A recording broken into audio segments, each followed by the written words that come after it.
क्या आपको पता है राकेश शर्मा पहले और आखिरी भारतीय थे जिन्होंने अंतरिक्ष तक का सफर तय किया था। उन्हें सोयूज T11 से 3 अप्रैल 1984 को सोवियत इंटरकोस्मोस प्रोग्राम के द्वारा स्पेस में भेजा गया था। उनके अलावा कल्पना चावला, रवि चारी और सुनीता विलियम्स ने भी अंतरिक्ष तक का सफर तय किया है, पर वे भारतीय मूल के न होकर अमेरिकी मूल के हैं और थे।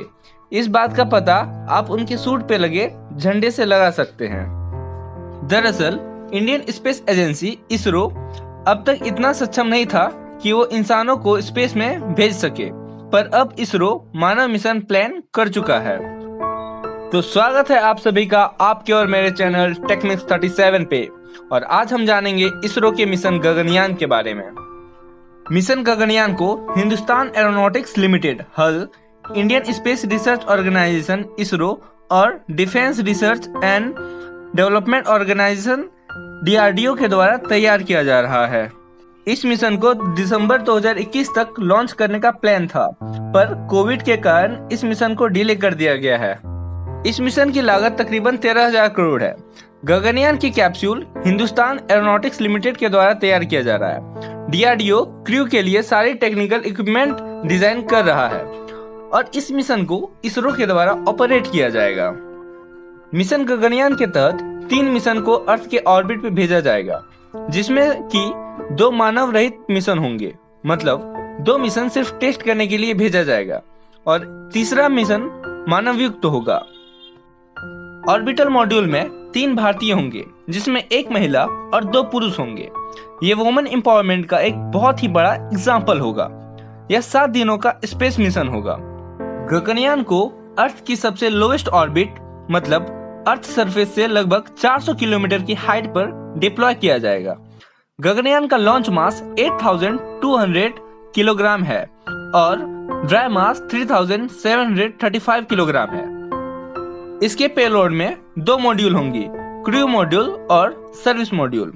क्रू मॉड्यूल में एस्ट्रोनॉट्स को रखा जाएगा और सर्विस मॉड्यूल में फ्यूल होगी। सर्विस मॉड्यूल को क्रू मॉड्यूल से अलग भी किया जा सकेगा। यह मिशन इमरजेंसी एग्जिट और इमरजेंसी मिशन अबॉर्ट से लैस होगा। मिशन गगनयान में GSLV Mk3 रॉकेट का इस्तेमाल किया जाएगा। इसे लॉन्च व्हीकल मार्क 3 या LVM-3 भी कहा जाता है। मिशन गगनयान 2006 से ही प्लान किया जा रहा था। स्पेस में 1 सप्ताह गुजारने लायक मर्करी क्लास स्पेसक्राफ्ट के जैसा एक कैप्सूल बनाने का प्लान था। यह 2 एस्ट्रोनॉट्स को ले जाने और ले आने में सक्षम था। मार्च 2008 में इस डिजाइन को अंतिम रूप दिया गया और गवर्नमेंट के सामने मॉड्यूल को लाया गया और फंड्स की डिमांड की गई। 2009 में करीब 5,000 करोड़ रुपए की फंड गवर्नमेंट के द्वारा रिलीज की गई, जो कि बहुत ही कम थी। उसके बाद इसरो अपने दूसरे मिशन पे ध्यान देने लगा। आपको यह जानकर हैरानी होगी कि इसरो अपने प्रायोरिटी लिस्ट में मिशन गगनयान को सबसे लास्ट में रखता था। कुछ साल बाद इस मिशन को मंजूरी मिली और इस मिशन को आगे बढ़ाया गया। भारत अपने एस्ट्रोनॉट्स को ट्रेनिंग देने के लिए सक्षम नहीं है, इसलिए रसिया भारत के एस्ट्रोनॉट्स को ट्रेन कर रहा है। जून 2019 में इसरो के ह्यूमन स्पेस फ्लाइट सेंटर और रशियन गवर्नमेंट के ग्लेब कॉस्मोस ने एक ट्रीटी पर साइन किया था, जिसमें एस्ट्रोनॉट्स को ट्रेनिंग देने और उनके मेडिकल फैसिलिटीज तथा अन्य चीजों को शामिल किया गया था। स्पेस में 7 दिन बिताने के बाद कैप्सूल को बे ऑफ बंगाल में लैंड कराया जाएगा और फिर उसे INA के द्वारा रिकवर किया जाएगा। आपको यह जानकर हैरानी होगी कि भारत, अमेरिका, रसिया और चाइना के बाद चौथा ऐसा देश होगा जो इंसानों को स्पेस में भेजेगा।